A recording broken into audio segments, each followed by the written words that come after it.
ஹாய்ங்க. இன்றைக்கி தேர்ஸ்டே நம்ம வீட்டில் லன்ச் பார்த்திங்கன்னா சுட சுட ஆவி பறக்க வெள்ளை சாதம். இன்றைக்கி நம்ம வீட்டில் என்ன குழம்புன்னு பார்த்திங்கன்னா ரொம்பவே ஹெல்த்தியான பாசி பயிறு போட்டு நான் கடைஞ்சிருக்கேங்க. பாசி பயிரை பற்றி சொல்லவே வேண்டாம், அவ்வளோ ப்ரோட்டீன் இருக்குது. வெயிட் லாஸ் பண்ணுறவங்களுக்கு இது ஒரு சூப்பரான ரெசிபி. அது மட்டும் இல்லை, முளைக்கட்டின பச்சை பயிறு சாப்பிட்டாலும் அவ்வளோ நல்லதுங்க. இது கல்லீரலுக்கெல்லாம் ரொம்பவே உதவும். அதுக்கப்புறம் இங்கே பார்த்திங்கன்னா நான் ரசம் வச்சுருக்கேன்.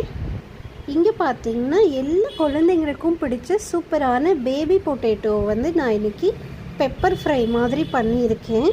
இதுவும் ரொம்ப டேஸ்ட்டாக இருந்தது. இது என் பையனுக்கு ரொம்ப பிடிக்கும். அதனால் இன்றைக்கி நான் பேபி பொட்டேட்டோ கிடச்சனால அதை போட்டு ஃப்ரை பண்ணியிருக்கேன். அதுக்கப்புறம் பார்த்திங்கன்னா வேக வச்ச முட்டை இருக்குங்க. இன்றைக்கி நம்ம வீட்டில் லன்ச் இது தான்.